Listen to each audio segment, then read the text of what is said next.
Hello, everyone, and welcome to attempt number 2 at Lords of the Night. With me, as always, is the Lord of Pain, Renting Monkey. Hey, guys. I'm your host, Scribe, backup host, second choice, runner-up, Failsafe.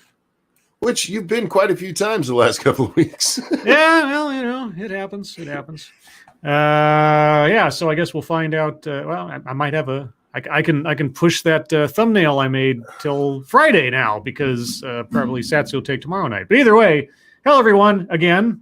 Yes, I cobbled together what materials I had available to make background and it's just I had nothing. I hadn't actually made anything for the next stream, so you get a repeat of the Addams Family and a generic blue overlay and a creative thumbnail of creativity because that's all I had. But anyway. Yes, here we are. Rock us like a hurricane. I have stories and news and stuff, but I don't know when Satsu's going to show up, so I got to keep one window open over here and other windows open over there. Thank you, Lady Gopher. Love the thumbnail. Hey, in a pinch, what are you going to do? And thank you, Tack Alpaca. Who are we? Why are we here? Yes, Admiral Stansfield, best vice presidential candidate ever. As far as opening speeches go. And thank you, Shrouded Angel. This is your best thumbnail yet. Boy, oh boy. Here's the thing, guys. It's not new. I've used it before. This is just what I had available. So, anyway, I hope Satsu saves that stream as short as it was, because there's birthday songs on there. I should be there for posterity. Yeah. If not, we will make up for that at some point in any birthday songs that were missed. But we've already done how we are. I'm hesitant to talk about the news without Satsu here. So let's talk about something that's not entirely seriously newsworthy. Sure. How's that sound? Okay, well, cobbling this together as we go, guys. Tourist returns stolen artifacts to Pompeii after suffering a curse for 15 years.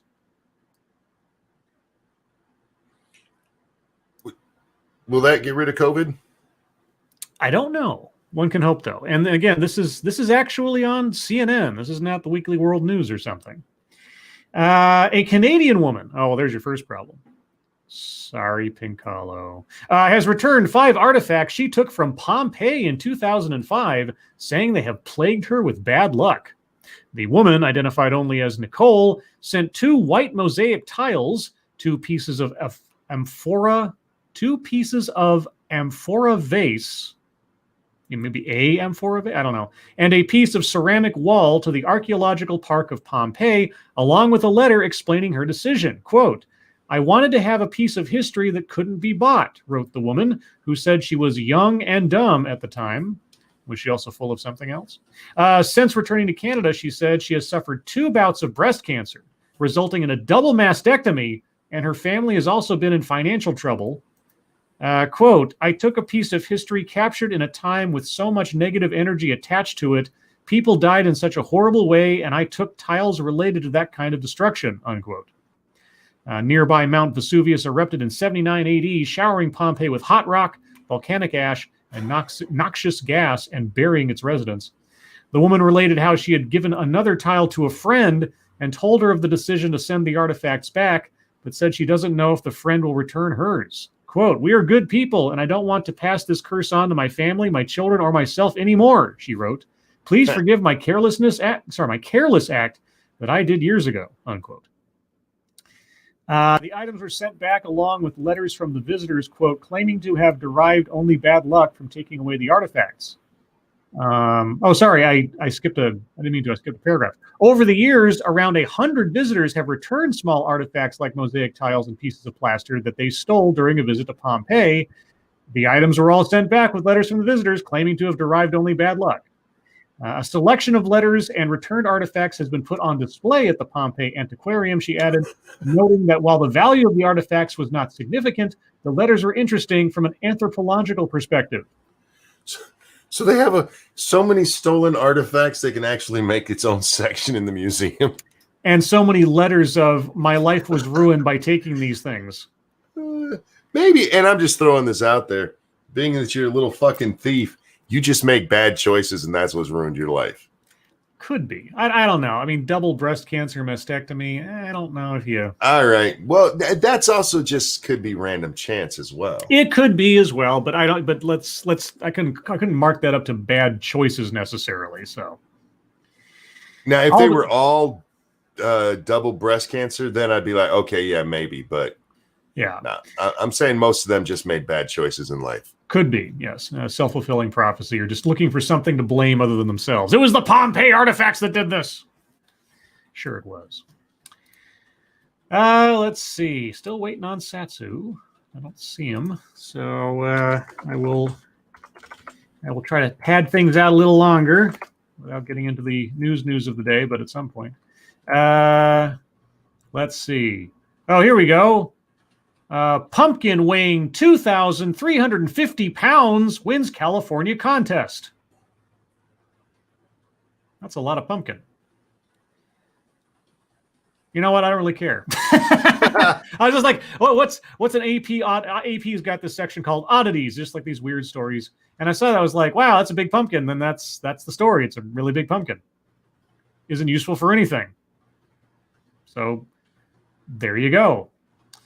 Okay, well, let's talk about the news of the day then. This is CNN's list of 5 takeaways from Monday's Senate hearing on Supreme Court nominee Amy Coney Barrett. Now, I did not watch the hearings, so I have very little information about what went on at the hearings, except for the bits and pieces commented on by people on Twitter and such. So Monkey will probably be a more direct source for me than anything else. But let's see if CNN's takeaways line up with what you saw. The first day of confirmation hearings for President Donald Trump's Supreme Court nominee Amy Coney Barrett featured plenty of fiery speeches, many of them aimed at next month's presidential election rather than the nominee herself. Imagine that. Democrats focused more on the Affordable Care Act and Trump's backing of a lawsuit that would invalidate the law, a hearing scheduled for November 10th. What? Just saying goodnight. No, I'm trying to understand what the article just did here. I'm going to read that sentence again. Democrats focused more on the Affordable Care Act and Trump's backing of a lawsuit that would invalidate the law, a hearing scheduled for November 10th. Oh, the hearing on the law. Okay. This way they did it was very odd. Republicans defended the decision to confirm Barrett so close to the election and sought to preempt any questions about her Catholic faith, mainly by criticizing Democratic comments from 2017. In fact, viewers might be forgiven if they forgot at times that this was a Supreme Court confirmation rather than a political convention. Here are 5 takeaways from day 1 of the Senate Judiciary Committee hearings. Takeaway number 1, it's all over but the politicking.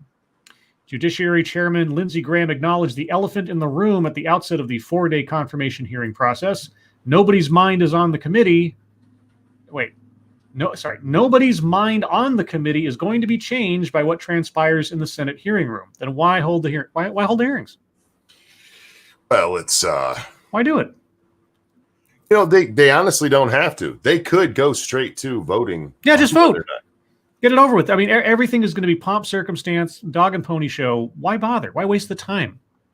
Just get over with. Everybody knows where they stand on the situation right now and what they're going to vote. Just do it. I don't understand why, all things considered. Or why hold more than a day worth of hearings? Like, get your stuff out. You only need a day. Done. I'm willing to listen to what else they have to say, but if I could just interject, today wasn't much of a hearing. It was speeches from a whole bunch of fucking shitheads. That's all it was. Quote, this is probably not about persuading each other unless something really dramatic happens, Graham said. Quote, all Republicans will vote yes and all Democrats will vote no, unquote. Yep. As a result, both sides have a clear eye to the election 3 weeks away as they debate the Supreme Court nominee and as they will question Barrett over the next 2 days. You know, like I say, why not round this up in a day, maybe 2, and then all you can go back to fundraising and campaigning, which is what you want to be doing anyway. Well, you know, today it was set up for them to give little political speeches, and I do not understand why that is necessary. There's no good reason for that. Just get straight to the questioning.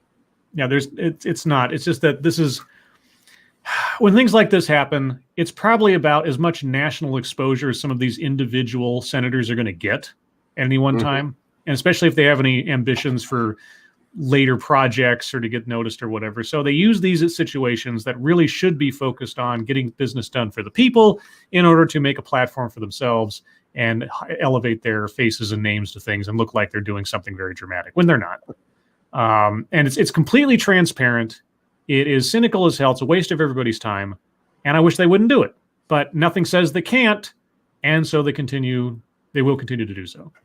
Thank you. This is Kyle. Hello, chat people in Lawton. Hello, Kyle. What's up, Kyle?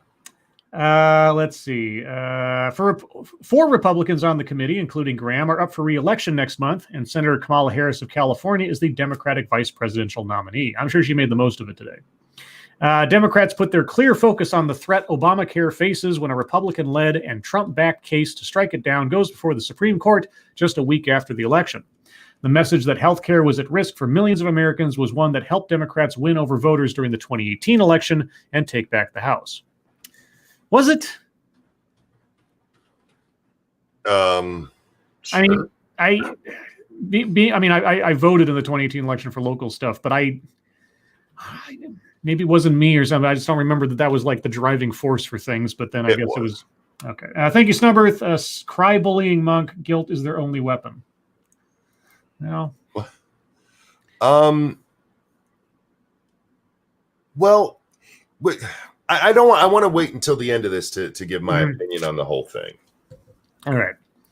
Republicans, meanwhile, went after Democrats for attacks on Bennett, and in particular her faith, while frequently citing the bitter 2018 fight over Justice Brett Kavanaugh's confirmation, which helped Republicans in several 2018 Senate contests in red states. Quote, "We all watched the hearings for Justice Kavanaugh," said Republican Senator John Kennedy of Louisiana. Quote, "It was a freak show. It looked like the cantina bar scene out of Star Wars." I don't know about that exactly, but it was a mess. Oh, here he is. Hello, Satsu. Hi there. Welcome to the show. My internet still ass. Well, mine is carrying the load for the time being. Alrighty. And my download is 653 and my upload is 0.50. All right. Well, we will assess what's going on with tomorrow's stream if I'm switching off with you or not. Let's see. Where were we? We'd started talking about the Amy Coney Barrett deal. Gotcha. Takeaway number 2: Dems make a personal pitch to protect healthcare. Democrats showed a united front and an organized, perhaps surprising message with posters scattered across their half of the dais, showing the faces of people who relied on the Affordable Care Act for their health care. What part of it was surprising? It's all they've been doing. Yeah, I don't know why. It's like, look at the faces of people at risk. That never happens. A Democratic committee aide said the decision to use personal stories stemmed from an effort to make Barrett's confirmation as tangible to people as possible that focused on the, quote, real-life effects of a Justice Barrett's decisions, unquote. Decisions she hasn't made yet on a court that hasn't voted yet, on a case that hasn't even come up yet. Isn't it funny how psychic they are? They just know. And do they not realize there's 8 other justices on the court, some of whom aren't exactly predictable these days? Democrats feel the healthcare angle, stressing Trump's efforts and the impact of gutting Obamacare, is a clear political winner. Democratic leaders, including presidential nominee Joe Biden, House Speaker Nancy Pelosi, and Senate Minority Leader Chuck Schumer, agreed on the strategy, according to sources familiar with the discussions. Quote, "They are trying to get a justice onto the court in time to ensure they can strip away the protections in the Affordable Care Act," Harris said of Republicans. "If they succeed, it will result in millions of people losing access to health care at the worst possible time in the middle of a pandemic." Is that true? Like they'll immediately lose the coverage? It would probably have to go through. Well, it depends, because usually with the Supreme Court, if something's struck down, it's struck down immediately. So yeah. It would depend on how it's struck down, what exactly they're going after about it. Chances are that the health coverage wouldn't be lost exactly. It would be that it wouldn't be going through a government health exchange anymore. Right. Because the government's not the ones giving this insurance. It's still going through insurance companies. Sean DW, can Scribe finish reading an article before going off on a 10-minute soliloquy? No. That was easy. Let's see. Democrats also used their healthcare argument to hit Trump on the COVID-19 pandemic, another key Democratic message heading into the November election. Senator Amy Klobuchar of Minnesota made a personal appeal after her husband tested positive for coronavirus earlier this year. Quote, he ended up in the hospital for a week on oxygen with severe pneumonia, and months after he got it, I find out the president knew it was airborne, but he didn't tell us, Klobuchar said. Can I just point out how funny it is that CNN found that to be an important part, and that's the part that made me fucking leave? We all knew it was airborne because it's a flu-like disease. I don't understand what this distinction was. Some kind of revelation. It's like, well, it operates like the flu. Like, oh, okay, so if I'm in the room with somebody, I could get it. How did we not know it was airborne? It wasn't airborne or something like that. Was some big surprise or whatever. That's not the part that doesn't make sense to me. The part that doesn't make sense to me is they're saying Trump is an idiot. He has no fucking idea what he's talking about, and you should never listen to him. We listen to experts. So were you listening to experts then when they were telling you what was going on with the virus? Because if they weren't saying it was airborne, then how the fuck would you expect to hear it from Trump? They should have known too, right? Like, I just like should have. The argument there is experts have been saying this for a long time, but somehow we didn't know about it this whole time, and it's Trump's fault because he didn't tell us. And I'm like, then what the fuck were the experts doing around that time? Yeah. How did Trump know this if the experts didn't? Exactly. That's the part that really puzzles me. It's like, we all knew before Trump. We knew the truth. We knew it. He didn't tell us, and it's his fault. We didn't know. And I'm like, yeah. What? Wait a minute. You knew, but it's his fault. You didn't know? Yeah. How does that work? Without Trump, all we thought was that it was transferred through dirt. Like, okay. Asked about the Democrats' unity after the hearing, Illinois Senator Dick Durbin responded, quote, it's a bit surprising, yeah, unquote. Is it? Dick, are you really surprised by this? Have you been watching the last 4 years or so on anything dealing with a Trump-centric individual like, oh, I don't know, Kavanaugh? Really? Or impeachment, Dick? Really? Okay. Next takeaway. Republicans look for openings to discuss religion. Sure, why not? Now, Republicans in their opening statements criticized Democrats for previous questions about Barrett's Catholic faith and for stories about her association with the Christian group People of Praise. Quote, there are places where this committee has acted like it's the job of the committee to delve into people's religious communities. That's nuts, said Senator Ben Sass. Is it Sass or Sassy? I always want to say Sassy. Sass. I'm going to say Sassy. Sassy, a Nebraska Republican. At Monday's hearing, however, it was only the Republicans, not Democrats, discussing religion. Yeah, but they weren't the one. Never mind. Barrett also nodded to her religion in her opening statement, saying she believes in the power of prayer. Well, thankfully, she's a lawyer and not a doctor. Sorry, a judge. Still, Republicans had plenty of fodder from past hearings to knock Democrats over, including Barrett's 2017 confirmation hearing for the federal appeals court, such as when the panel's top Democrat, Senator Dianne Feinstein of California, said, quote, the dogma lives loudly within you, unquote. Senator Josh Hawley, a Missouri Republican, accused Democrats of a pattern and practice of religious bigotry, unquote. The criticisms tied to faith were more about the 2 days of questions to follow than the opening day's speeches, which shouldn't be what the first day is about or any of the days. Get the job done. As Democrats are likely to press Barrett on Roe v. Wade and other abortion cases, which they could have done today and saved us all the time, but never mind. Hawley criticized Senator Chris Coons, a Delaware Democrat, for saying a previous Supreme Court case, Griswold v. Connecticut, which allowed married couples the right to obtain and use contraception, was in danger of being struck down. It is? It was? What? Hawley claimed that the reference was, quote, another hit at Judge Barrett's religious faith, referring to Catholic doctrinal beliefs, unquote, but it's a case that has been raised repeatedly at judicial confirmation hearings. Okay. Thank you, James Colley. Take the load off, Satsu. I can't sing this song. I'm bad at it. Take a load for free. Take a load off Satsu, and you put the load right, Scribe. I don't want to put Satsu's load right. That doesn't sound family. Need his load adjusted. I don't want to incur the wrath of Squishy. God knows what happens there. Let's see. Okay, next takeaway: COVID looms over hearing. I can picture that all of a sudden. 3 Republican senators have tested positive for coronavirus over the past 2 weeks, throwing into doubt what appeared to be a sure thing confirmation. That danger for Republicans appears to have passed for now. Yeah. How would... Never mind. I'm waiting. Biting my tongue. If they're not present to vote.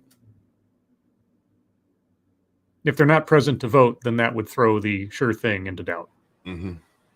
That danger for Republicans appears to have passed for now, but the coronavirus threat still loomed over the hearing, as 2 of the Republicans who tested positive are on the Judiciary Committee. One of those senators, Tom Tillis of North Carolina, spoke remotely at Monday's hearing. He has said he expects to be there in person on Tuesday. The other senator who tested positive, Mike Lee of Utah, appeared in person on Monday, saying he had been cleared by his doctor to attend. Have they not made any facility for remote voting? Usually it's not a remote kind of thing. I don't know what the rules of the Senate are. They can't vote by proxy if a situation occurs or something? Typically, no. Okay. Democrats attacked Graham for moving forward with the hearing despite the positive tests and not requiring tests for all senators on the panel. And then if you actually look at the panel and you see how many of them weren't wearing masks right there at the hearing, Democrat and Republican alike. No, you can't give people COVID if you're talking at a committee hearing. That's science. Right. It's right up there with going to a protest. Quote, this hearing itself is a microcosm of Trump's dangerous ineptitude in dealing with the COVID pandemic, charged Senator Sheldon Whitehouse, a Rhode Island Democrat. Graham defended the hearing, saying that strict health protocols were being followed. Yeah, sure they were. Arguing he was going to work to do his job just like millions of Americans. The setting meant no members of the public could attend, a break from normal confirmation hearings, and senators were spread out across the cavernous hearing room.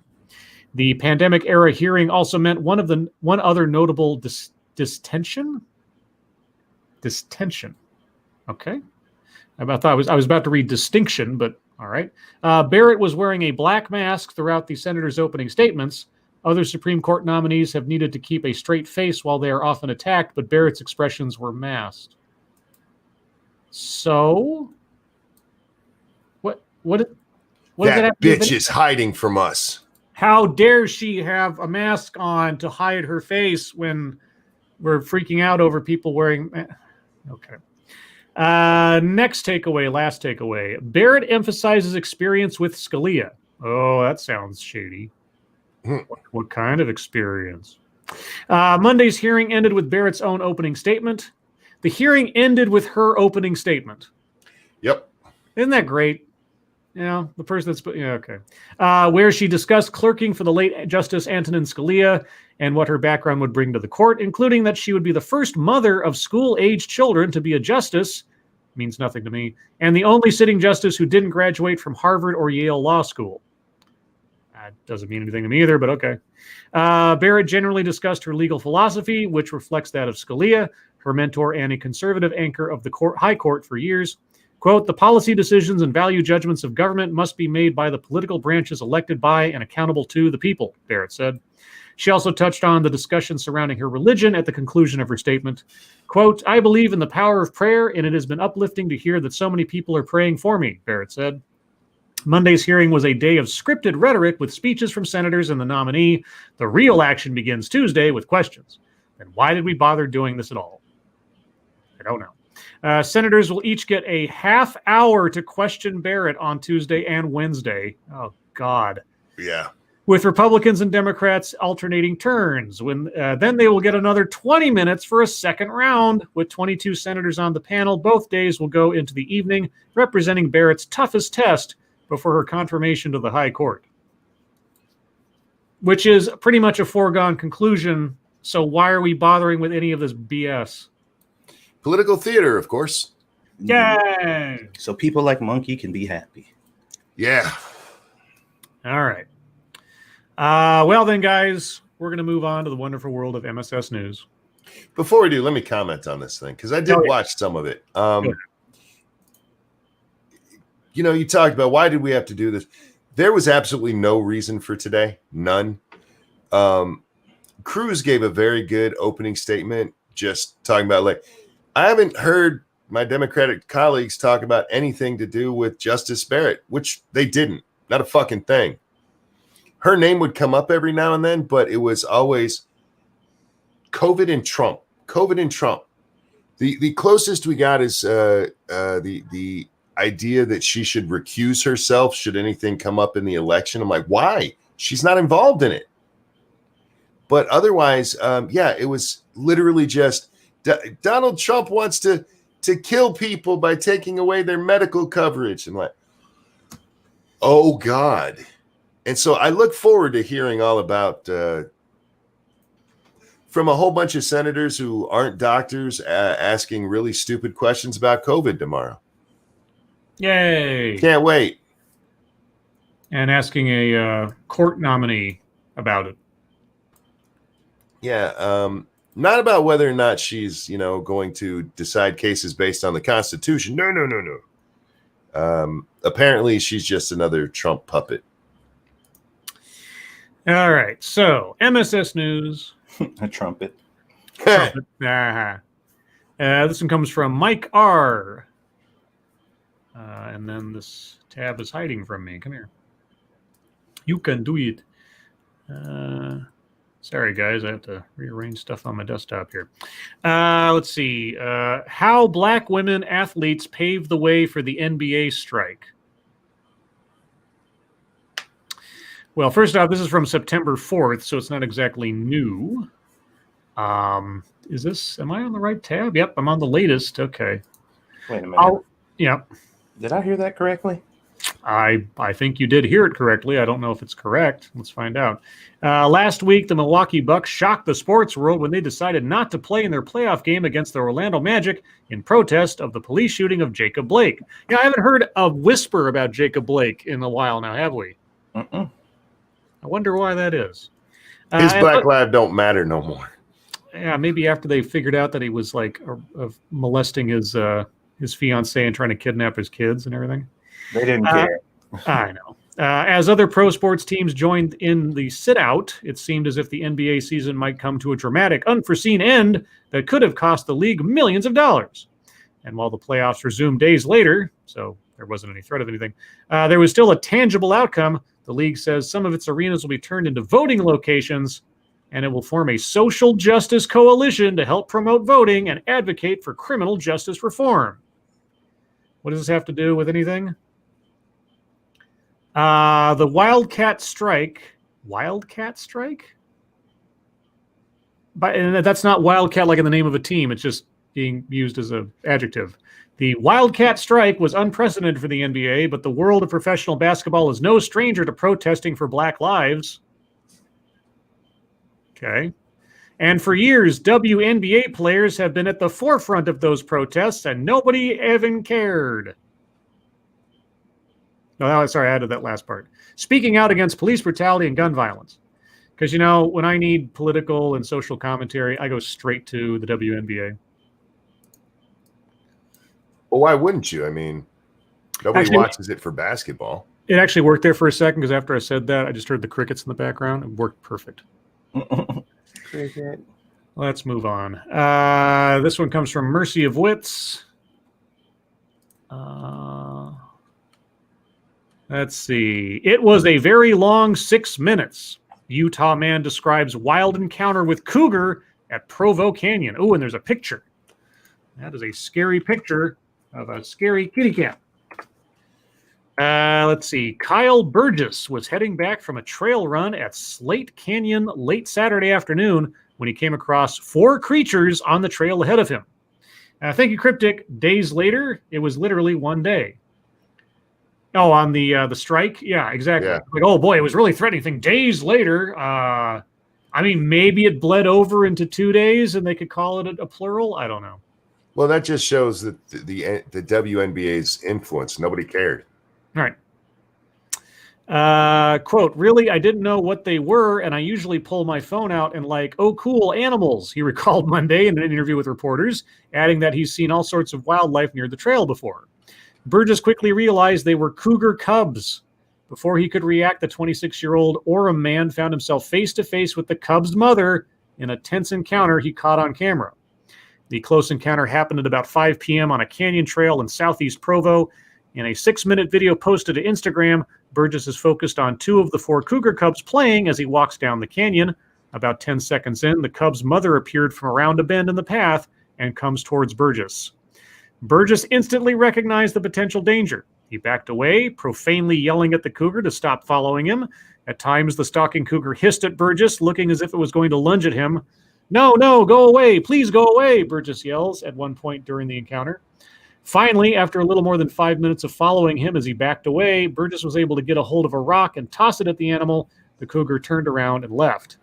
Quote, so yeah, that just happened. Holy cow. Yeah, not going back that way, Burgess says in the video, moments after the cougar finally leaves. Reflecting 2 days later, Burgess said he was filled with different emotions at that moment. Even now, he can't believe what happened. It felt like more of a dream than reality, he said. Quote, I felt for sure like this is going to hurt. This won't be fun, especially all those times where she kind of pounces at me, Burgess said with a nervous chuckle. It was a very long 6 minutes. Yeah, you don't want to be attacked by a protective mother cougar. You just don't. Yeah, and yelling profanities at an animal rarely works to get them to run away. Yeah, making noises, throwing things, that can help. But thank you, Cryptic. That cat must be over 50 and horny. Nice. Womp, womp. He's lucky he didn't die. Yeah, it's true. He's like seriously maimed. Moving on. This one comes from senior staff reporter and chief Florida correspondent Colleen Bernier. These weird Halloween costumes are perfect for any pandemic. Uh-oh. Sexy plague doctor? Check. Giraffe? Yup. And who wouldn't want to dress up as Joe Exotic? Me. Does the thought of celebrating Halloween as in a pandemic seem pretty tricky? Maybe, but humans are resilient creatures, are we? And can find ways to scare up fun, even if the usual costume parties and trick-or-treating are off the table this year. Though COVID-19 remains a serious concern, HuffPost Weird News can still help you enjoy the holiday. No, you can't. And we promise, wear one of the costumes in our weird Halloween costume guide, and you will have no problem getting people to socially distance from you. Well, I mean, if that's your goal, there's a lot of ways to do that. Yeah, you could just, not go out. Go out naked. Well, anyway, so the first one they put there, though, of course, is Sexy Plague Doctor. And, I mean, if that lady was near me, I wouldn't want to feel like social distancing. And I wish I could show that to you, but the URL for this thing is a mile long, and I can't fit it into the chat message. So, ta-da. You have to remember with things like that these days, pretending that you want people to think you're sexy is a bad thing. So, you guys have to look this up. The Huffington Post weird costumes. There's a Sexy Plague Doctor. There's Joe Exotic. Which you could probably, as a costume, you could probably put together by yourself without having to actually buy it. Oh, sure. Then there's Leafy Superwoman costume, except they spelled it constume because these guys can't be bothered to check their spelling. It's basically a sexy superhero lady outfit, but it's all covered in pot leaves. Oh. Presidential pick-me-up costumes. So you're wearing an inflatable bag where there's a Donald Trump and I can't describe this effectively. It's basically Donald Trump holding up and molesting a woman, but it's one giant costume and you're sort of playing the Trump legs while your arms are that of the woman. Oh, I saw that. Yeah. Okay. Yeah. And it's, you could easily switch that out for a Biden thing because he's like sniffing your hair or something. Cat owner role reversal costume. I can't even describe this to you to make it make sense. Comrade Putin, similar to the other one where you've got a tiny little Putin you're riding the shoulders of, except it's your legs on his legs. And then Moon Man, which is a astronaut outfit with a fake bare ass on the back. Canadian Mountie, which is sexy Canadian Mountie with like stretch pants on a girl. You know what? I'm not going to bother trying to word explain these things. Although the Infrared Man Predator costume, that's a full body glove that shows a warm erect penis on it, that's something else. Okay, well, yeah, these go on there's tons of these, and they're all silly, and that's fine. It's just not very interesting. It doesn't make for interesting radio. So, let's see. This one comes from Massive Dynamics. Staten Island GOP turns tables on Trump-hating teen TikTok trolls. Okay. That was an amazing sentence. Take that, Trump-hating TikTok tricksters. Thousands of teens tried to sabotage a Staten Island Republican rally last week by hoarding online tickets, just as they did to embarrass President Trump in Tulsa, Oklahoma in June. But the GOP bamboozled them into pouring nearly $16,000 into party coffers instead. Okay, on September 19th, out-of-staters, using fake, frequently lewd names, including Grab 'em by the Pussy, Ivana Punch You, and Fuck You Trump. Well, that's creative. Began signing up online for the Triumph Rally, a free get out the vote event. Quote, we had about 1,500 RSVPs from Staten Islanders, and then all of a sudden we started seeing the numbers tick up to 10,000, 15,000, 75,000, Staten Island GOP Chairman Brendan Lantry told the Post. We knew something was not right. Lantry's wife, Jessica, an avid TikTok user, soon traced the signups to their source, a clip posted earlier that day by a 19-year-old from Brooklyn calling herself Felis Ray. Quote, do you hate this orange bitch as much as I do? The teen asks in a 51-second video. It turns out that Trump is having a rally in Staten Island. So what I did was I reserved myself 2 seats, but I'm pretty sure that I have something to do that day, she says gleefully. So do what you want with this information, unquote. The video rocketed around social media, racking up 523,000 views and 153,000 likes, and spurred scores of adults to spread the word. Quote, register for this. I did, Debbie Ingber Deutsch of Armonk, New York, wrote on Facebook. Let's learn from Gen Z and Tulsa. Quote, order them so their numbers will be way off and they'll expect more people, explained Twitter user Earth Angel from Cheshire, Connecticut. As in Tulsa, the trolls' goal was to snatch up as many tickets as possible so that the event would become a sea of no-shows. Trump foes, led by Representative Alexandria Ocasio-Cortez, preened when the president's first post-lockdown campaign rally in June was an attendance bust. Quote, you just got rocked by teens on TikTok who flooded the Trump campaign with fake ticket reservations, AOC tweeted. Y'all make me so proud. To deter the troublemakers, Lantry added a non-refundable $5 fee to the online sign-up form. Quote, but they kept coming, Lantry said, from Colorado and California and Chicago and Houston all over the country. Multiple, quote, Ruth Ginsburgs, unquote, from Salisbury, Maryland and Greensboro, North Carolina, gladly paid for their ducats. By the time the October 3rd rally began in a commercial parking lot in the South Shore, the Trump haters had shelled out $15,785 to buy more than 3,000 vouchers they had no intention of using. Jesus Christ. Quote, they hate the president so much that they're willing to donate to the Republican Party to troll him, Lantry said.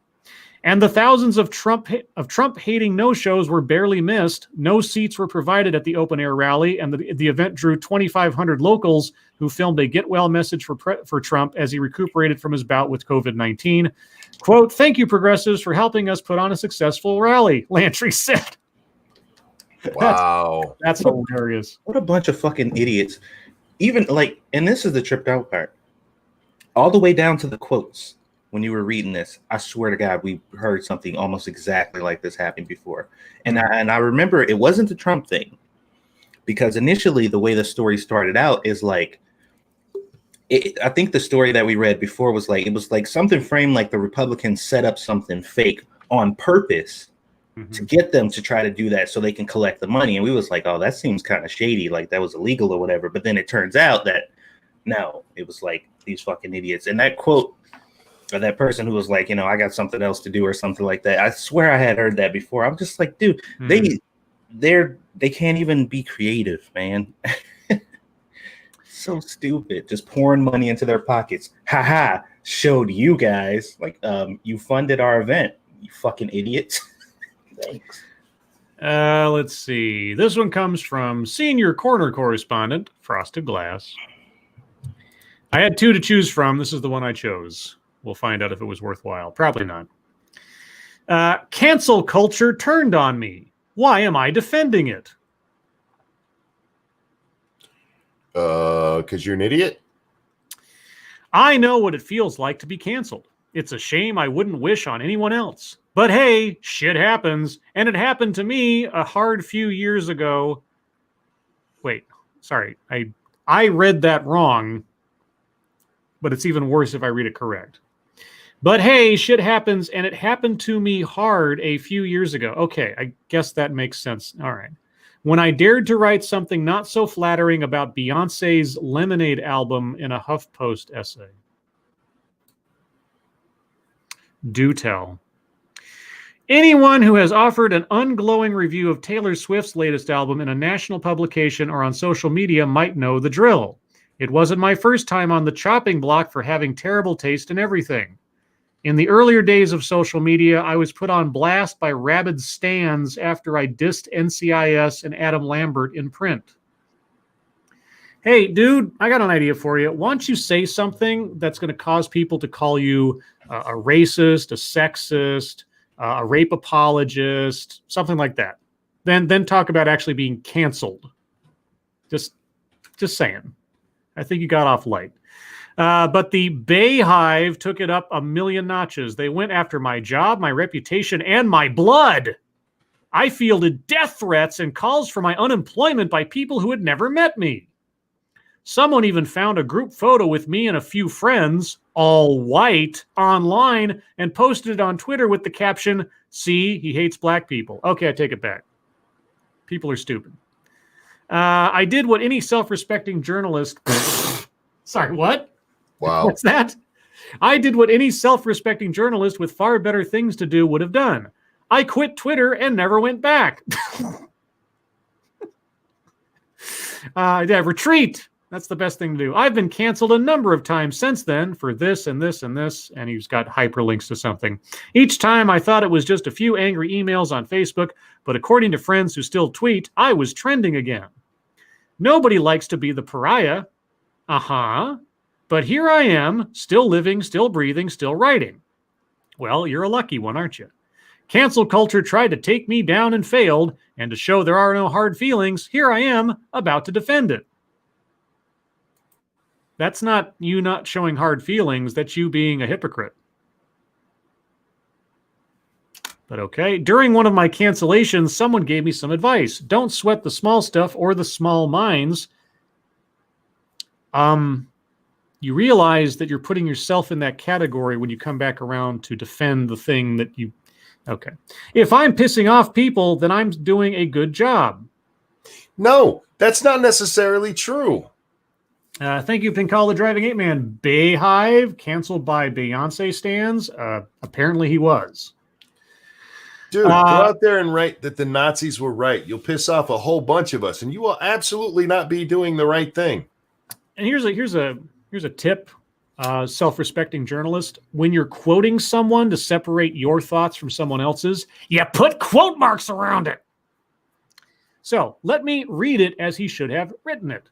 During one of my cancellations, someone gave me some advice. Quote, don't sweat the small stuff or the small minds. If I'm pissing off people, then I'm doing a good job, unquote. While I don't believe in pissing off people just for the sake of it, he did have a point. No. As a cultural and social critic, I should make people angry and uncomfortable. No, that's not the job of a critic. See, okay, I'm sorry, I got to go on a little rant here. The job of a critic is not to criticize, it is to judge, which sometimes means judging positively. Go ahead, I'm sorry. Anger and discomfort are far more effective agents of change than complacency. If canceling me helps anyone feel better or sleep better at night, I'll consider it an honor. Oh, God. Do you want some help with that third nail by any chance? It's far less honorable to gripe about the evils of cancel culture, as so many conservatives tend to do, and then apply it when it works for you. What are you doing? I'm having an aneurysm. I must be. Right? Sounds like. You have a super chat there, too. I do? Yeah.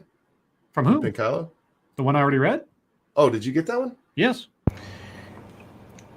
Monkey, yeah. I got a little confused, too. It's just the chat literally didn't move since he read it. That's why.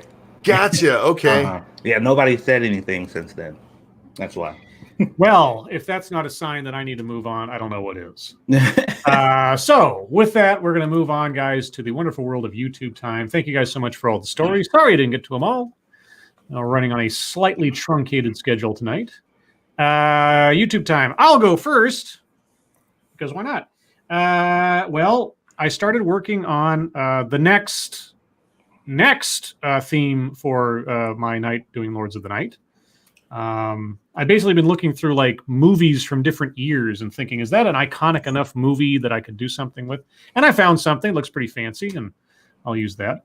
Also, yesterday was my 4th year anniversary. Yay! And it didn't Ask Me Anything stream, which was a lot of fun. Thank you guys so much for all your questions and everything. And thanks to Satsu for popping in and visiting with Squeedus. That was great. And also to Irate Alex for popping in, surprisingly, and that was great too. Speaking of which, Alex and I are going to be doing a tandem TED Excellence on Wednesday, our very first one together. He said, I said on the stream, I said, hey, you want to do a TEDx sometime? He's like, he says, mate, only if you find something, if you want to do one on ADHD or something, I'm there. Otherwise, I don't know. Like, oh, okay. I was like, gosh, I don't know. TEDx, ADHD. Oh yeah, there's TEDx's on ADHD. I found one. Yeah, we're doing that on Wednesday. Yeah, thank you guys so much for all the questions, for coming out and hanging out with me during my stream. It was a lot of fun reading all your stuff and going over things and being all sentimental and talking about the times past and everything and memories. Also, I did a spontaneous thing last night.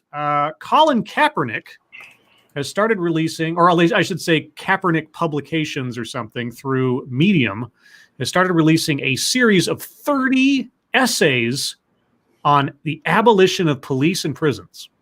Oh. Now, for those of you who have been following my channel for some time, you know that I have a distinct morbid curiosity about abolition of prisons and police and the associated notion of restorative justice.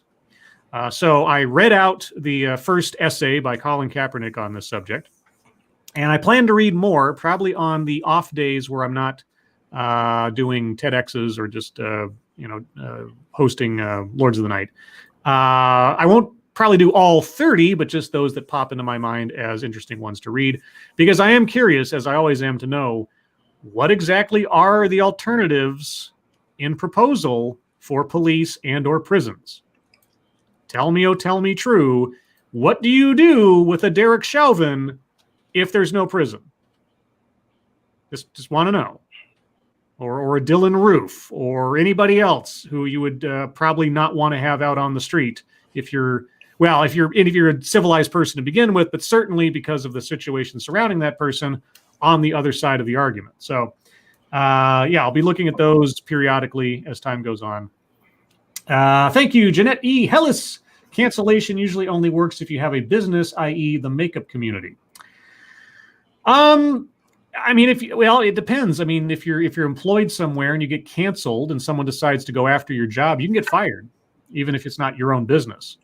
But if you have a reputation or something, I mean, Jeffree Star is still making $1 zillion, isn't he?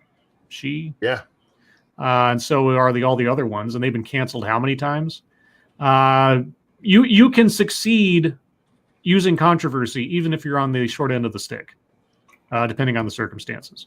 And I've known people in real life who have had their real lives affected in ridiculously negative ways by just a few people deciding to quote unquote cancel them. So it may or may not take a toll on you career wise, depending on the circumstances, but also depending on the fallout from it, it can severely affect your mental state, especially if for no fault of your own, you're suddenly turned into a villain. I've seen that happen too. So it depends on what you mean by works. What was the goal of the person trying to cancel you? But either way, thank you so much, Danette. Other than that, so I did the stream, got that on Wednesday, and I think that's... Oh, and Friday, the plan is right now on Friday at 9 a.m. my time, I'll be on the coffee stream with Blind Press and Piccolo, conceivably. So hopefully I should be just about done with my most pressing work at that time of day, or at least be able to take a break and hang out for a bit. And so we'll do that on Friday. And other than that, I think that's all. So Satsu, what do you got? Well, I am working on 2 separate video series on my game channel. We've been juggling between 2 to 3 games for streams. I have about 7 or 8 cooking videos that I need to do and I'm actively working on. I got a lot going on. And I may have been kind of stretching myself thin a little bit over here, trying to do all this stuff and do the fathering and the cleaning and the cooking and keeping everything together. I've been stressing myself out a bit, so there probably won't be a game stream until Friday for me specifically, because I want to take some time to actually work on the projects that I've been working on, and I've actually been motivated to work despite the fact that I am fucking stressed out. I'm actually motivated to do these video series and stuff that I've been working on, so I want to try to use some of this time to get them done. There are games to be played, don't get me wrong. I just with my internet and all that type of stuff, I can't mentally handle that load right now. So tomorrow, most likely, will be on my channel for Lords. If my internet's not crap, hopefully they'll be able to take care of whatever the fuck is going on before that even comes up. But yeah, I've been busy. I forgot something because of the mix-up tonight. And just remind me, thank you so much, Gamer Valine. Hello all, have some money. Thank you, Valine. My plan was to have Valine on as a guest tomorrow night. So is that okay, Satsu? I mean, if she was going to be there anyway. Yeah, I just want to make sure because now that we've switched things up. So that was the other thing I forgot to mention because I got mixed up because of the night. So tomorrow night on Lords of the Night, Gamer Valine, we'll get that squared away tomorrow, whatever ends up being the host of the show. Okay, Monkey, what have you been up to? Yeah, unfortunately, I couldn't do the game stream with Satsu last night because my internet was shit. It was so bad. When I first got back trying to watch the stream, it would not go over 144. Hey. Yeah. So I said, fuck it. And I went to bed. Woke up around 2:00 and sometime around 3 did the Monkey in the Morning. And then played some more Baldur's Gate 3. And my satellite decided not to work very well either. So that one turned out to only be an hour long. Yeah, Monkey's had great internet lately.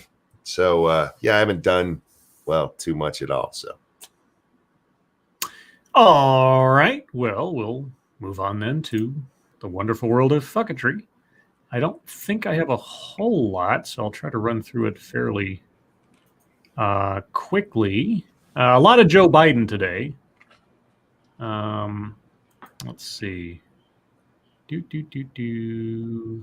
Oh yeah, the promotion or the trailer for the returned Animaniacs came out today.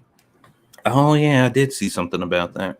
Or yesterday, I guess, later, whatever. Anyway, I watched that and I was like, okay, I didn't see anything that completely made me go, oh no. And the animation looks relatively similar. Well, actually, the lines aren't as smooth. I'm not quite sure. We'll wait and see, but nothing like about the content completely made me go, oh no. So we'll see. I'm hopeful. I'd like it to be good. It'd be nice. Let's see. So where did Joe Biden go? No, that's something else. There we go. So Joe Biden said, I know Americans aren't looking for a handout. They just want a fair chance to get ahead. And I'll work every day to make sure folks get that chance. And I said, well, could you work to get your fellow Democrats, of whom you're purportedly the leader, to put an unpadded stimulus bill in front of the president so people can get a little of that fair chance now? Or do you lack the interest or the influence to do so? And I thought getting ahead was bad. Well, for Joe, the Washington Post, after Trump rejects the debate format, ABC and NBC set up awkward prospect of candidates competing for ratings. And I said the prospect of candidates competing for ratings, because, you know, that's never happened before or anything in various town halls. They're going to have dueling town halls, apparently. Competing for ratings. Oh, no. Let's see. So I got some back and forth on this today. So, opinion, if Trump is so tough on terrorism, why did the Taliban just endorse him? And I said, if Biden isn't a segregationist, why did Richard Spencer just endorse him? And also, this is the conflicting thing. So CBS says the Taliban specifically said they want Trump to win the election, right? Mm-hmm. And yet there are several other publications, and not like fringe stuff, saying they called the Taliban and said they misrepresented what we said. So now it's like a back and forth. People are like, oh my God, the Taliban endorsed Trump. And it's like, well, this chief spokesman for the actual Taliban denies he has expressed support for President Donald Trump in the upcoming election. They're quoted as saying they were appreciative of the negotiations and things that had taken place earlier in the last year or so. Yeah. But they didn't, according to them, again, they didn't make a statement of one way or the other about supporting him in the election. But CBS, according to them, took what they said about being appreciative of his efforts in negotiations as an endorsement for him as president. So depending on who you listen to, you're getting two different things. And so I put out there in a couple of places, yeah, well, at least from the Jerusalem Post, from the Independent, from a whole bunch of other places, are reporting that Taliban denies this. And I'm getting people on different threads going like, that's bullshit. Like, well, it's no more or less bullshit than what CBS said because they're just one source. So think for yourself a little bit. I don't know. I mean, is CBS lying, or is the spokesman for the Taliban lying when he's asked a direct question on it? I don't know. You tell me. That's actually kind of hilarious because in relation to that, there was an exchange of somebody like, yeah, they said they endorsed Trump. And dude was like, but they came out and said they didn't. And it's like, right. Are you going to actually believe them? Right. Yeah, exactly. Yeah, exactly. And you know what's interesting? I looked this up because I was curious. Do you know that the Taliban in Afghanistan, like usually when we refer to the Taliban, we're talking about the Taliban that operates in Afghanistan, right? Mm.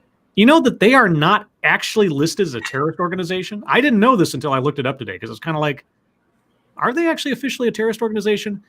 There are facets associated with their belief system and such in other places that are individually, but the Taliban themselves, surprisingly, aren't on the list of actual terrorist organizations. At least within the last couple of years or so, unless something's changed, but I'd be surprised if they didn't. But anyway, yeah, a lot of terrorist organizations are associated with the Taliban, I guess peripherally or something, but the actual organization isn't, surprisingly.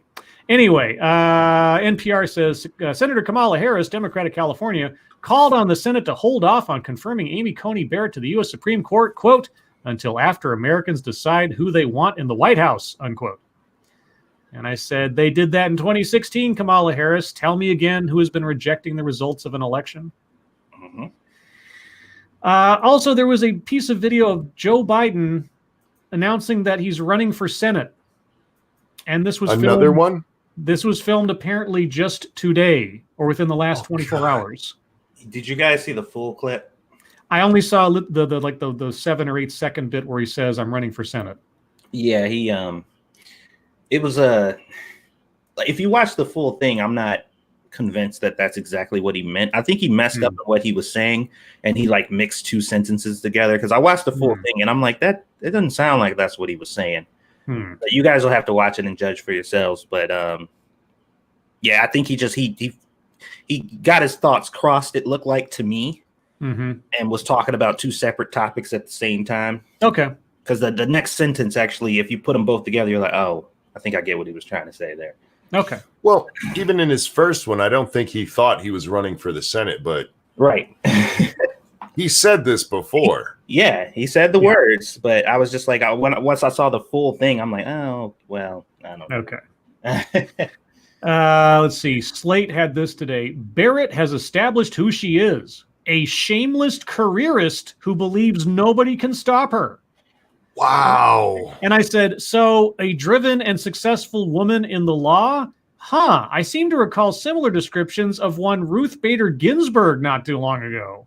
A shameless careerist who literally died in her position because nobody could stop her. Right, exactly. I was just like, really? That's your dig on her? As a successful and powerful woman, she's a shameless careerist? Like, are you dunking on her because she's not at home raising babies? Slate? Like, what are you talking about? Like, you realize to most feminists, that's a compliment. And then there was this from Chris Cillizza, which he doesn't provide any context, but given it's coming from him, I just have a certain notion about what he was trying to do here. Chris Cillizza tweeted this out, quote, I feel so powerful. I'll walk into that audience. I'll walk in there. I'll kiss everyone in that audience. I'll kiss the guys and the beautiful women and everybody. I'll just give everybody a big fat kiss, unquote. Trump in Florida tonight. And I said, I'm absolutely certain he's not baiting the media, Chris. You keep right on going. It's just like, do you care right now? You know, like there's something I read the other day about how much free press Fox News is giving Trump. And I'm like, how much free press have you given him over nonsense for the last 4 years? Anyway, that's all I got. I took up a lot of time. So Satsu, go ahead. Hold on. Let me fix my mic here. Let's see. I don't think I have a whole lot of fluffy. That's what Scribe said. Yeah. I know, right? I thought I didn't have much, but gosh, I guess I was just active today. So somebody put up a post that said, I wish y'all would realize how rude it is to tell ethnic people that their food stinks or looks like shit just because all you've ever eaten in your life are hamburgers and macaroni salad. And I said, clearly you've never asked an ethnic person what they think about American food. Because they'll tell you in great detail how fucking disgusted they are with Americans and their food. And they won't hold back. So shut up, bitch. Like, shut the fuck up. If you don't like it, you're not accustomed to it, you don't have to fucking pretend like you do just to make people feel better. It's fine. Everybody ain't gonna like whatever the fuck comes from your culture. It is what it is. People make fun of us over here all the time. It's fine. What else did I see? That was over on the Facebook. There was another post that got some pretty interesting responses. It said, your ex texts you, I'm dating someone better than you. Reply in 3 words. Oh. And one of the most popular ones was to the new guy. It's a trap. Nice. Or it actually should have been, I had AIDS. Oof. And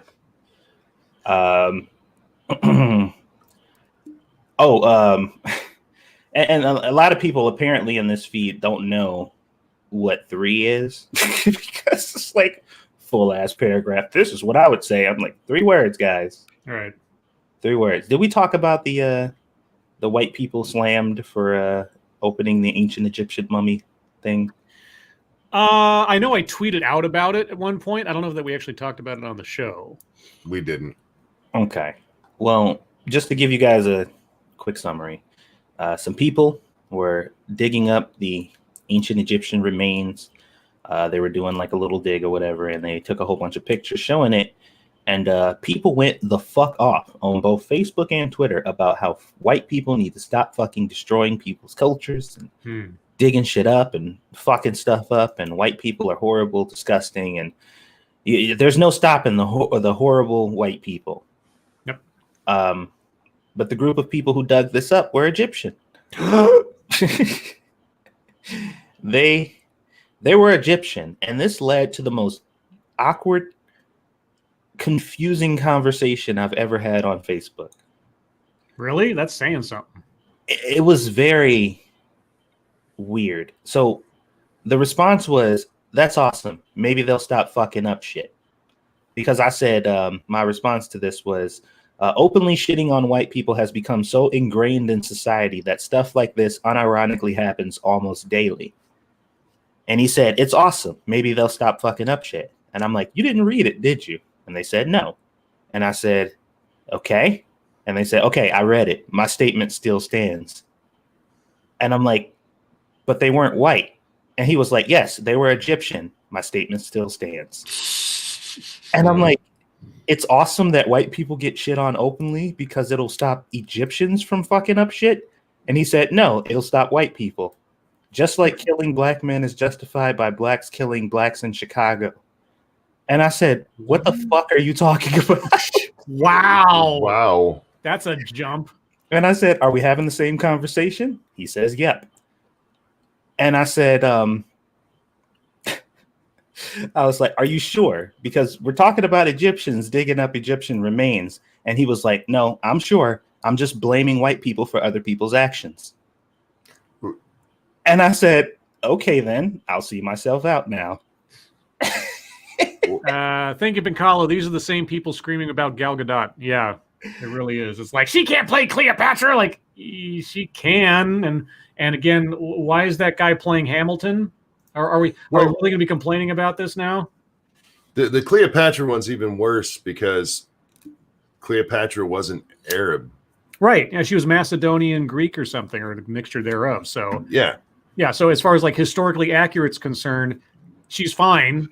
It's fine. She fits into that category. But then who's being the racist saying otherwise? Yeah, it was just I literally got up and I was just like, yeah, that's enough internet for me. Very strange conversation, but that's all my fucketry. Monkey, what do you got? Oh, so very much. I'll try to trim it down as best I can. Fine. Everybody says we need to shorten question time anyway, right? So go nuts, dude. Fuck it.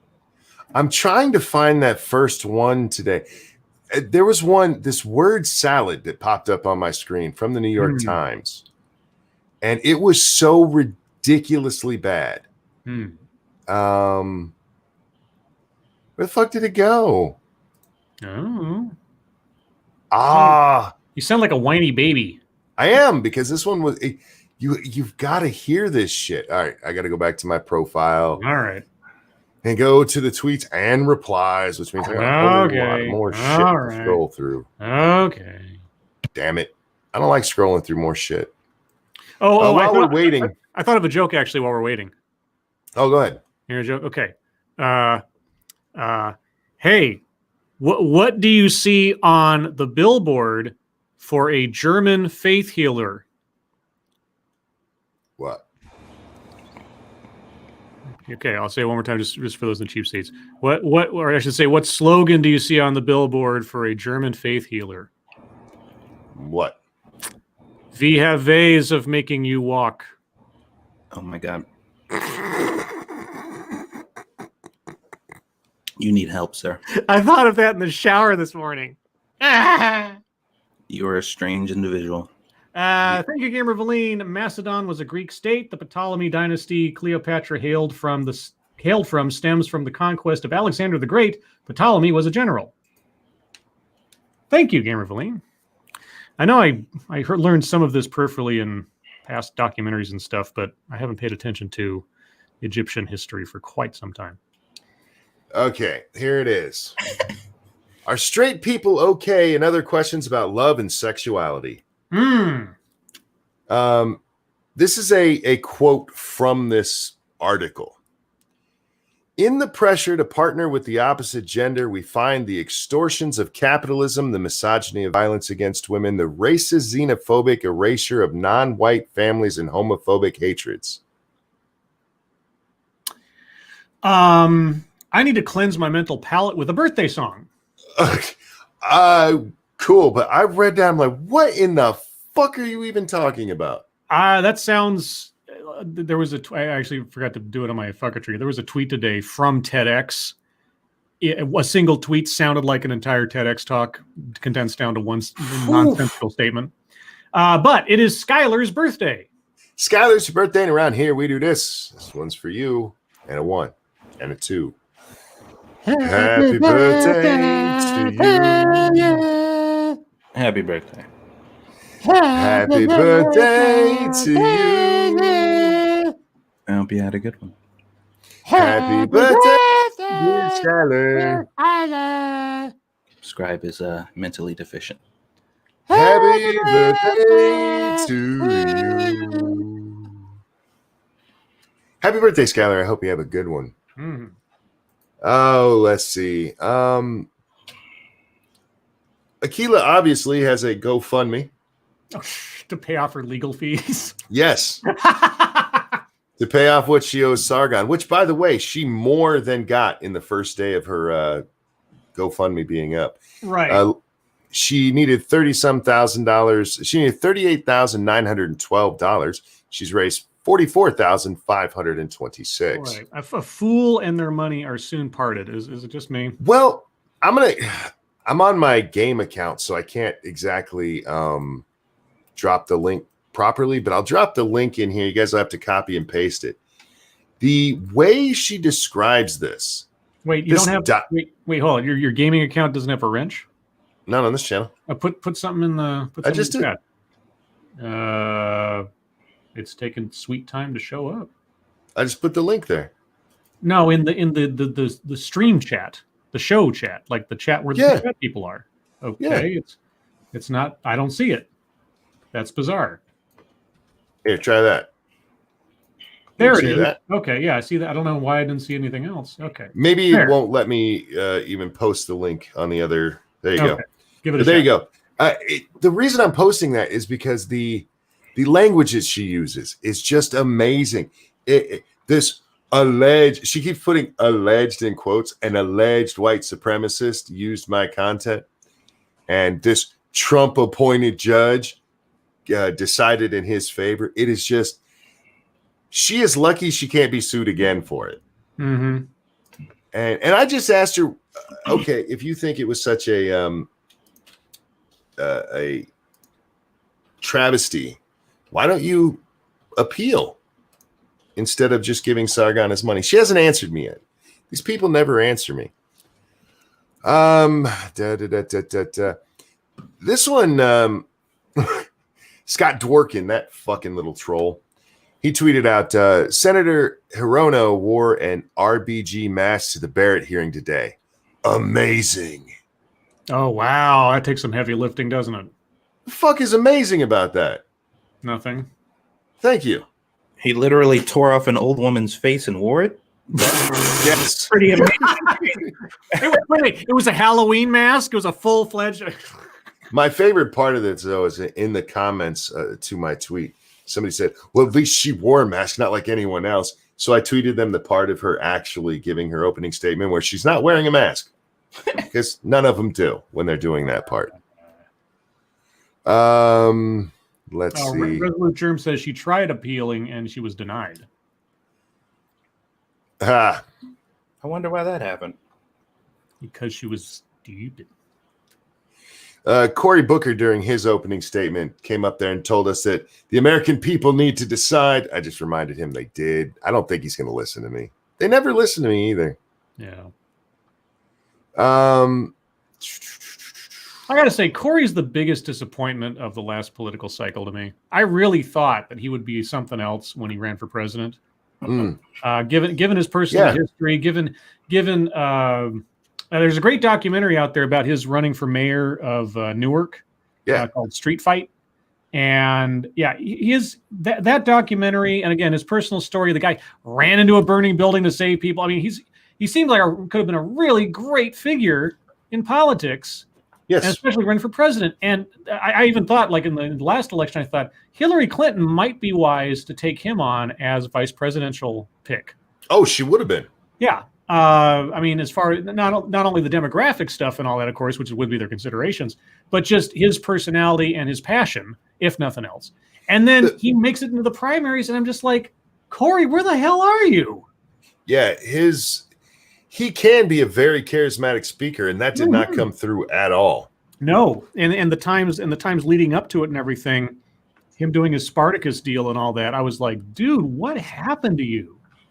So anyway, sorry for the No. Speaking of failed Democratic primary candidates, Elizabeth Warren said, if you watched even a minute of today's illegitimate Supreme Court nomination proceedings, you know one thing to be true. We need some new senators. Well, okay. I asked her what made it illegitimate, and again, I have not gotten any answer. There's nothing illegitimate about it. You cannot like that they're doing it. You cannot like that they have power, but they do. And everything that's happening is still constitutional. Well, the number one thing, and there's always one question you can ask these people to shut them down completely. Oh, just like, this is illegitimate. It's not legitimate. It's like, so you were on the Republican side when they blocked Obama, right?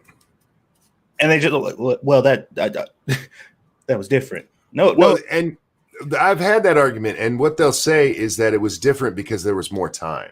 No, that's bullshit. Because look at the time frame in between. As a matter of fact, Ruth Bader Ginsburg got put in how many days? Was it 19, 14, something like that? Yeah, it was very quickly.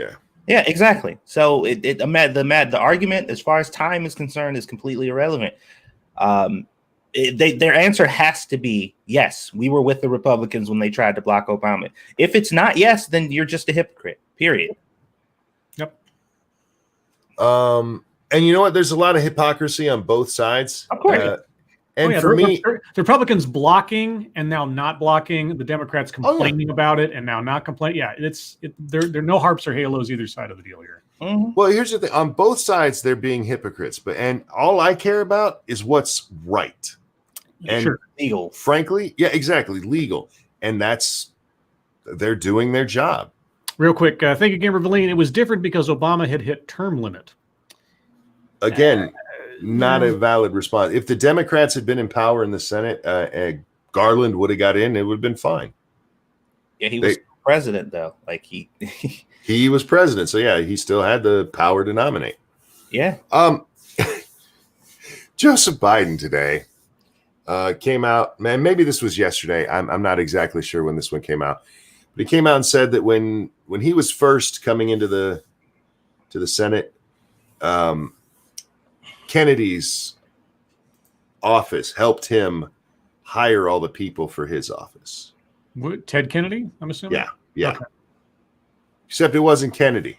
It was Robert Byrd.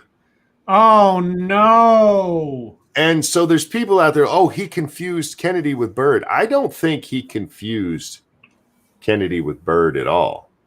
I think that was done on purpose.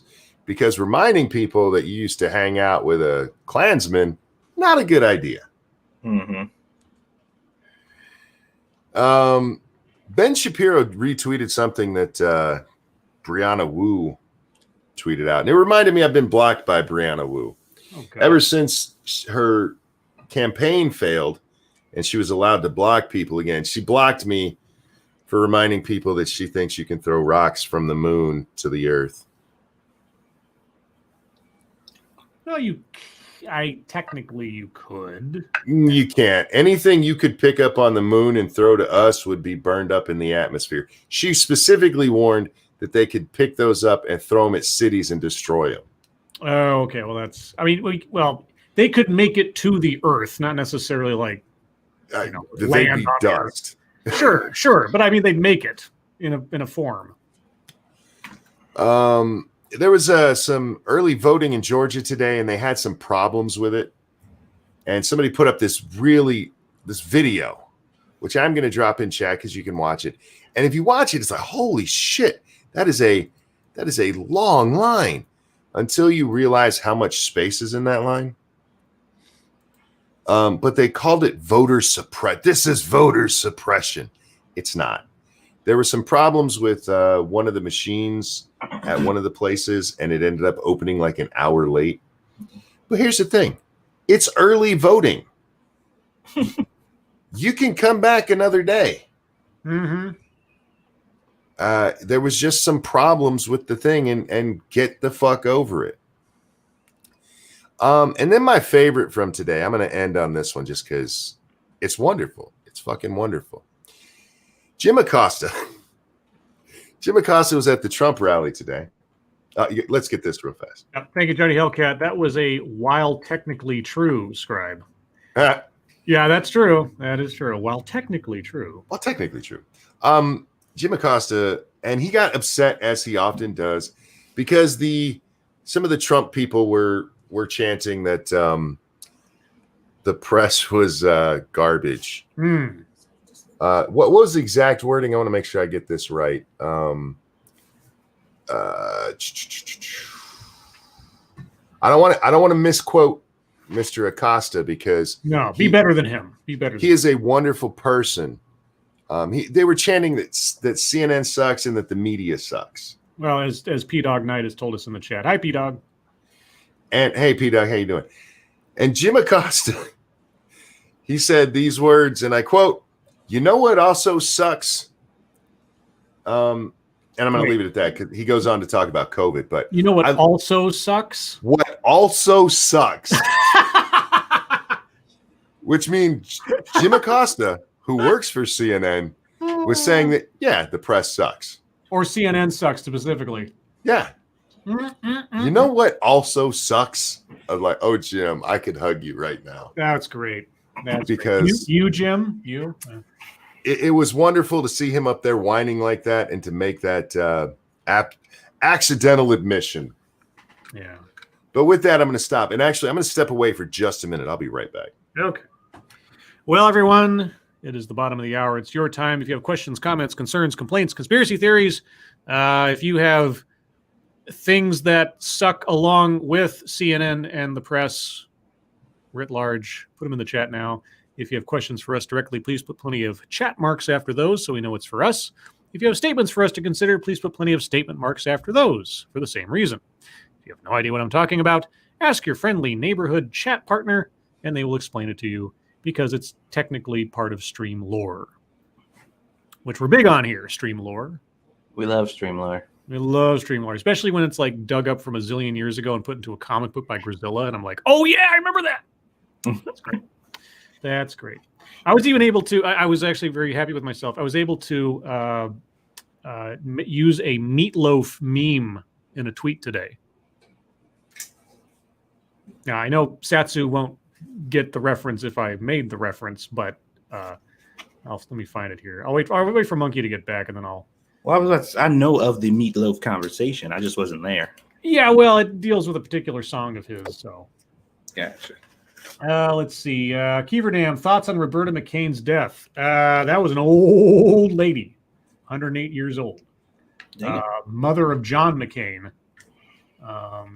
So I can't imagine how terrible it must have been to outlive your own child, but man, old lady. She lived a full life. Taco Paca. So Ted Excellence has a Twitter account. Have they ever tweeted out, Scribe Light, please stop criticizing our speakers? No. Actually, you know what? When I was talking about my YouTube's time, I didn't even talk about the TEDx I did today. I was so caught up in talking about the 4th anniversary AMA and all that. I did a TEDx. It was a relatively short one, truth be told. But it was a lady complaining about gender bias in sexual health, female sexual health care. And it was nonsense leading up to a sales pitch for a personal business.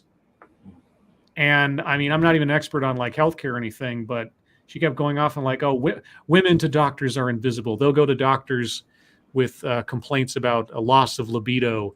And the doctors will say, well, you know, women were made to, what was it? Bleed, breed, and die. I'm like, what doctor said that to a patient and still had a career the next day? What are you talking about? Or how, like, you know, men have 26 options when it comes to sexual function and women only have 2. And I'm like, wait, you know that men or male sexual supplements just manage the mechanics of having sex. They don't actually restore the libido, right? You also understand that men and women are very different biologically, right? And if there are 26 different options for men, doesn't that mean that it's more difficult to help a man than it is for a woman by that logic? And then she brought up like the female Viagra, which as some kind of example of like, that took forever for them to approve. It took them 6 years, whereas the Viagra took them 6 months. I'm like, if I'm not mistaken, that female Viagra thing took 6 years because they couldn't show that it was actually effective and or it didn't cause more or worse side effects than positives. So yeah, it's a lot easier to make it what's what I'm looking for? Functional for women. All you got to do is lube that thing up. Right. And for men, it's like, well, you can make things functional. That doesn't necessarily mean you have arousal like internally, mentally, etc. That's a whole separate deal. Same for women. So anyway, Monkey, I wanted to make this joke. So somebody on Twitter today said, to be a libertarian, you must either have 1, podcast, 2, merch store, 3, girlfriend. If you get the trifecta, you get a blue check mark and the ire of the community. And I just posted a Meatloaf meme of him singing 2 out of 3 ain't bad. If you guys don't know that song, you should go listen to it. It's great. All right, on to the question. What if I have a wife instead of a girlfriend? Because I lean libertarian. I could go that way and be successful. You could role play her being a girlfriend. That's true. That's true. Let's see. And no, TEDx has never contacted me, although they have claimed several of my videos in the past for monetization. They're not making much off of them, but they did. Frosted Glass, Scribe, for the German faith healer joke, let me just say, get in the corner. I am actually privileged not to have to go in the corner, because in this particular space, it's my house. My house. My house. Is You it very, can't- very, very fine? Oh. Audience, you can't send people to the corner. That's our job. Right. Mashisu Satsu, have you begun to watch Yashahime, Princess Half Demon? The main characters are the twin daughters of Sasuramaru and the daughter of Inuyasha and Kagome. I watched the first episode and I don't know yet. All right. Yeah, it's a little weird. Peter Silak, Hades 313. Can you explain what a lame duck president is? Well, lame duck president is someone who either they're at the end of their appointed term because they've done 2 terms, or they've been voted out of office in the ensuing months between the election and the switchover of power. Means that, effectively speaking, they don't have any pull anymore, or don't really have a lot of heft politically.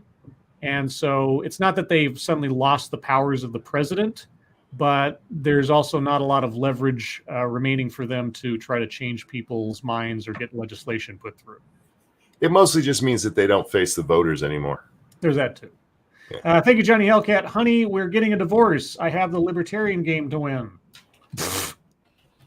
That would be something, wouldn't it?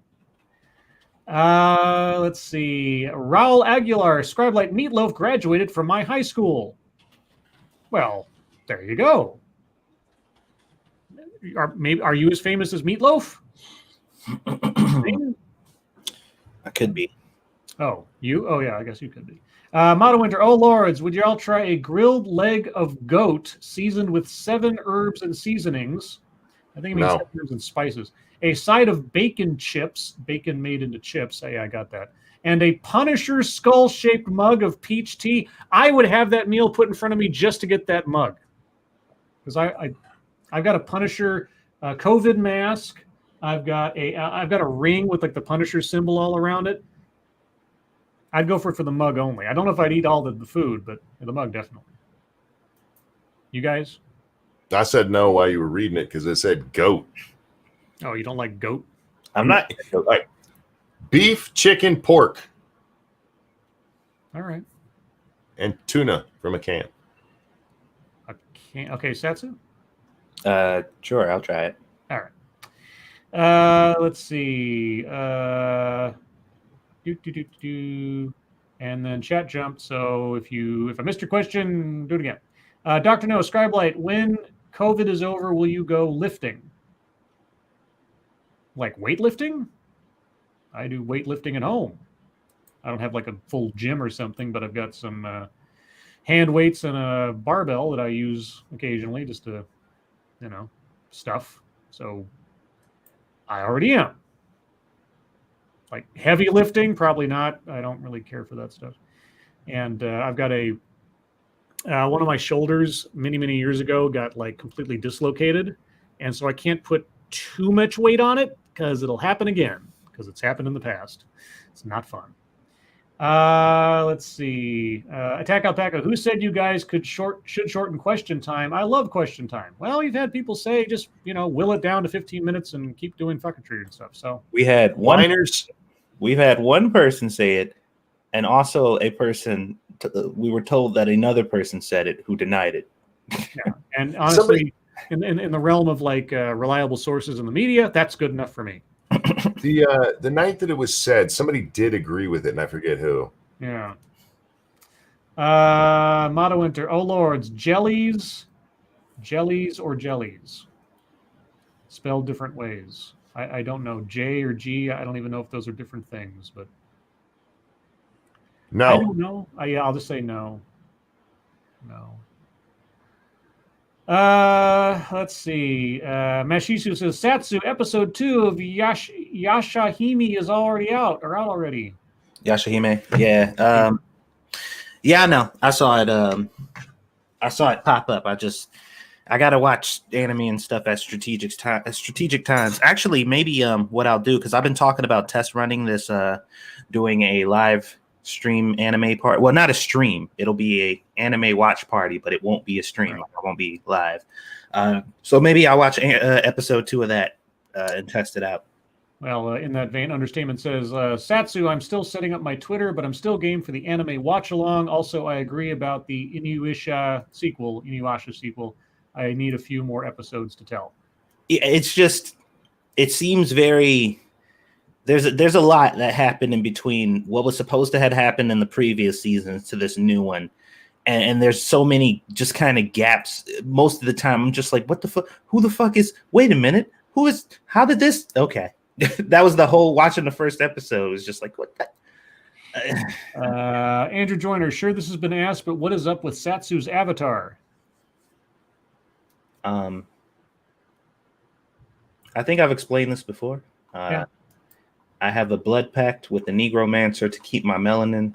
I have to keep his profile picture up there for a month, and he won't steal my blackness. Yeah, that is Joe Biden, Negromancer. Yes. Joel McLaughlin, when you were in school, what was your favorite school lunch? In high school, it was chicken burger day, because those were yummy when they were the chicken burgers. Oh, chicken burgers and fries. Oh, I felt like I was going to McDonald's or something every day. It was great. I remember there used to be stuff that I used to see at lunch that I got pumped for. I just don't remember what it is. I know breakfast was my shit at lunch because people would just take the breakfast stuff and just leave it on the table because they didn't want it, and I'd be stocking up, fucking eating all the breakfast shit throughout the day. It's cool. Monkey. I like pizza day, but my favorite ever, one of my schools I attended actually had a salad bar, and I really like salad. So yeah, we had a salad bar. Raul Aguilar, Scribe Light, the high school was destroyed by a tornado. Well, I guess life is a lemon, and I want my money back. I just scrolled down past a picture of somebody who carved a block of Spam into the shape of a chicken. Ew. Seems like a waste. Check your logic. Did you colonizers acknowledge Indigenous Peoples Day? You know, I had to be reminded halfway through the day that it was Columbus Day because it doesn't have anything to do with anything I do or my work or whatever. So I was just like, oh, okay.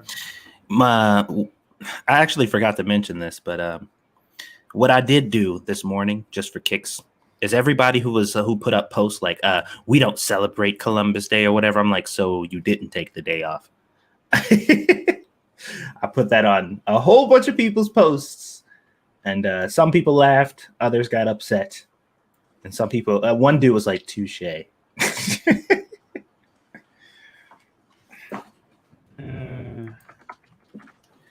Let's see. You're ridiculous in the tuna, but for fuck's sake, not out of a can.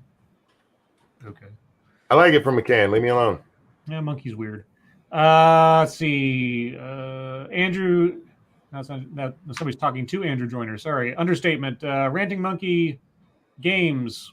Becca Fairley and Richo were the question time haters. They tried to frame me and say I was against it. Oh, I remembered the fucketry that I thought I had. Did you guys saw the human male libertarian post that said, I will not be voting for Trump, I will not be voting for Biden, and I will not be voting for Jorgensen, which is basically a vote for Trump. Oh, that came from Petite Nicocos, man. I know. And I was looking at it, I said, and this, folks, is what Common Core politics look like. Yes. Yeah. Let's see. And Drunken Uncle's in the chat. Hi, Drunkle. What's up, Drunkle? Roger Reynolds, Scribe Light. Don't worry, I didn't know it was Columbus Day either. I was wondering why the mail didn't run today. Yeah, it's very like hit or miss as to which places or whatever care about that. It seems to be a very elective day. I certainly didn't have it off, and neither did anybody else that I had to deal with today.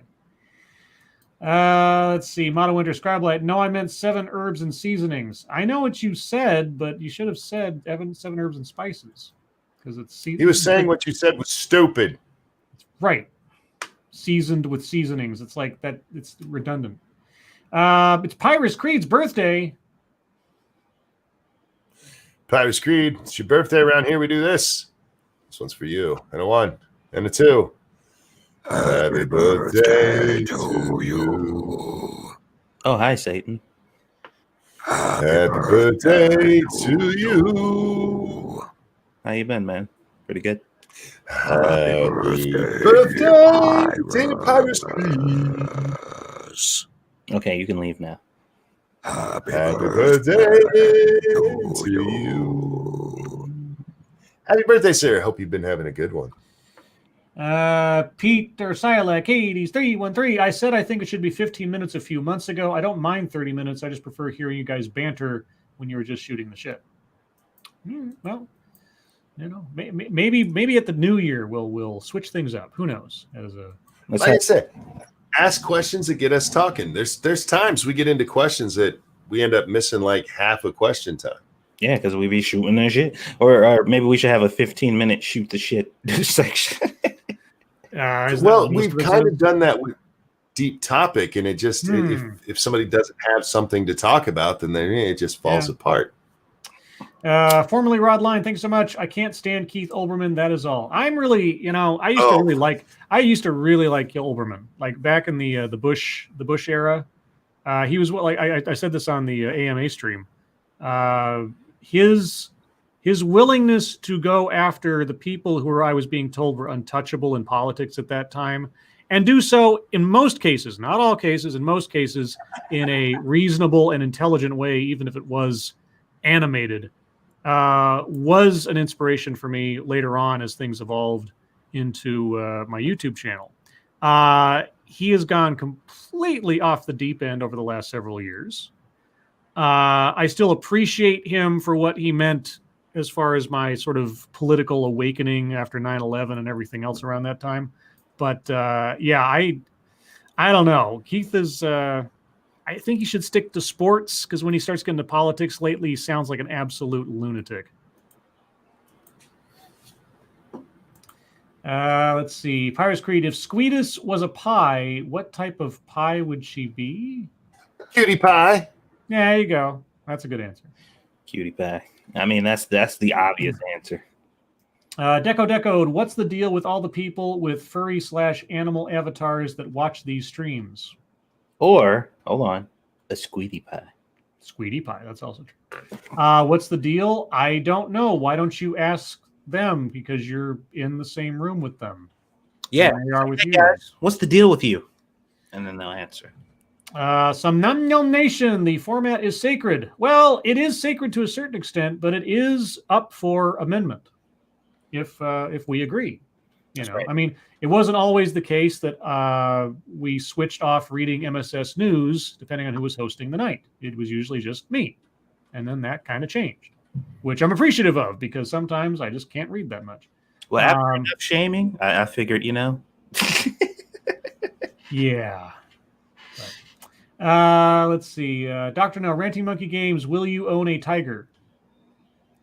The system? Those things were awesome. Oh, yeah. Tiger games. Remember those? Man, I love the football. Oh, tiger? Sorry, you broke. My internet is still shit, so it broke up right as you said, will you own a? I would love to own a tiger, but I'm not dumb enough to own a tiger. There you go. Kievernam, if question time is shortened to 15, does that mean MSS will be lengthened to 45? No. No, it's not. Alyssa doesn't lie. What's the worst thing you've ever smelled and how to get a bad smell out of your nose? Okay, so I actually have a story for this one. In my second year at college, instead of living in the dorms, I had the opportunity to live in a house that my college friend, his family owned, but he was living there. And the thing is that I moved in just as he was about to go on a trip with his family, like I think internationally or something. So he was going to be gone for like a month almost during the course of the summer. So I basically had that house by myself to myself for a month in a town where none of my family lived and were during a time where all my friends from college were off going home and I was living up there in the summertime. But anyway, so it was great. And the first week went by and every time I went into the kitchen, I kind of like, sometimes it was an off. And it was a relatively new house. So there's that sort of like new house, new carpet smell kind of stuff, a little sort of fresh / chemical-y that, you know, I couldn't really tell if it was something off. But it kept getting worse and worse and worse. And what had happened was, long story short, too late. In the bottom shelf of a cupboard, pushed all the way in the back to where you wouldn't be able to see it if you didn't look for it, was a bag of yams that had been rotting.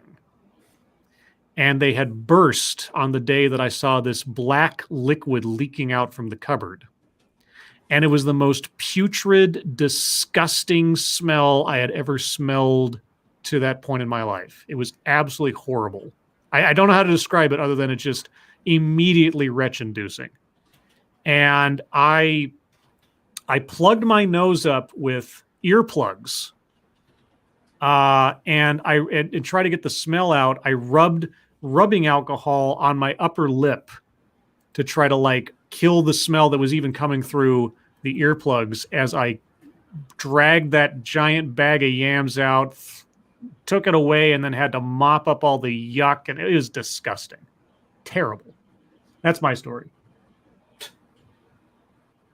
You guys have a story about the worst smell you've ever smelled? I'm sure there's something worse, but the one that comes to mind is anytime there's bad potatoes and working at Walmart. Yeah. So many times and having to try to find it. Mm-hmm. As for getting the smell out, go to fresh air. Satsu. I can think of one of the worst smells because, like, obviously garbage and shit stink, like rotten foods. That's easy. I smell that shit all the time. It smells bad. But one of the worst kind of unnatural smells I ever smelled that really fucked me up was the smell of a plastic bowl and ramen noodles fusing together in the microwave. Oh, It is fucking horrid. Like it was. Oh my god, words cannot express how terrible. Like they were one. They were no longer two separate entities. And there was this fucking black smoke coming out of the microwave, and good lord, oh man, it was horrible. Let's see. Peter Silent Katie's, do you guys watch the YouTube channel Barely Sociable? I can't say I've ever heard it. Nope. Eric Grunstadter, Scribe, are you sure the Punisher ring isn't a Phantom Skull ring? There are some versions that look a lot like the Punisher skull. No, it's a flat ring with the Punisher symbol inlaid around the band. It's not a skull ring. It's just got the pattern of the Punisher skull repeated around the inner part of the band. So, yeah, it was actually a Punisher ring. Let's see. Pirates Creed, how old are each of the grandkids, Monkey? 5, about to be 1, and about to be 2. Oh, I need to talk to you guys. I forgot about that. Uh-oh. I will probably not be able to do the show this Saturday. Oh, okay. I am making a trip down to my daughter's house to both see the new house and to celebrate Peanut's birthday, which is this Friday. Oh, well, she will be 1. Pumpkin turns 2 on Halloween. Oh, we will manage that. But congratulations to the little one. We'll have to remember to sing to her on Saturday. And I'll make Satsu sing because it's a baby. You ain't gotta make me sing. I'll make you sing. Okay, that's right. I'll pretend to. Even though you're probably gonna be hosting the stream, I'll still make you sing. Let's see. Dr. No Lawton, if you were a Titan, what would you do and why? Are we talking about like the actual Titans from mythology? Or are we talking about Attack on Titan, which is something I've never watched and know nothing about? Teen Titans. Oh, that could be that kind of Titan too. I would be Scribe. I would live on the moon base, and I would correct the Justice League spelling. I don't know. Scribe. Dr. No, Scribe, did I miss your AMA? You did. It was yesterday on the 11th, and it's posted on my channel. So you can go watch that now. And I hate you for not showing up. No, I'm kidding. Wow. I'm kidding. Sure you are. Jim Beam says Tennessee Titans. Dr. No says Attack on Titan. No, I don't know anything about Attack on Titan, so I don't know how Titans operate in that universe, so I couldn't say. They eat people. Oh, well then, no. Oh, thank you, Keldrig. If Ranting Monkey is going to be gone on Saturday, you might actually be able to finish your sentences, Scribe. Huh? He just finished that one. How you like me now? How do you like me now? Yeah. Well, we'll see what Satsu decides to bring up, or who Satsu might invite on as a guest to take up the 3rd slot. Who knows? Who knows? Who knows? The shadow knows. But with that, guys, we're at the top of the hour, and thus the end of the stream. Thank you, everyone, for sticking with us tonight. Technical difficulties, live TV, it happens, but we survive regardless. Tomorrow night, probably will be on Satsu's channel, but keep tuned on to Twitter for that if we have to switch up again or if I just take over the night because of technical stuff again. We'll see. Hopefully it'll get hashed out.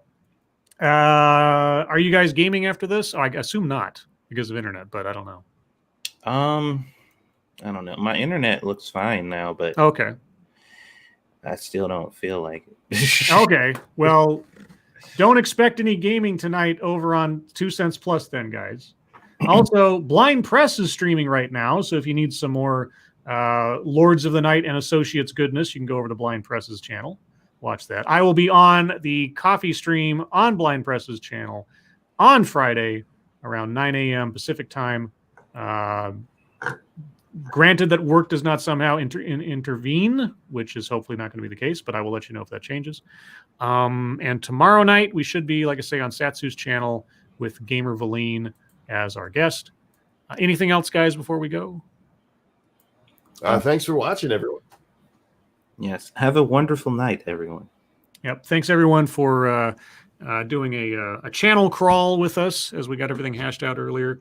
Hope you all had a good time. Oh shit! Yes. I just wanted to see if you'd stop and wait. Go ahead. Well, you know why I did? Because I've trained you. Because I have manners. Mm. Monkey, Satsu, thank you for joining me as always. Yeah, whatever. A pleasure, sir. Everyone, your lives make our lives so much better. And we'll see you tomorrow. Bye, everyone. I ain't saying it. And I'm taking out my copy of Screw the Roses, Send Me the Thorns, the romance and sexual sorcery of sadomasochism. Still ain't saying it. Today's secret word, regardless of Satsu's participation, is secret word. wadding. Wadding? Ew. Wadding. That's nasty. In relation to gags. Uh-huh. Apparently it helps cushion stuff.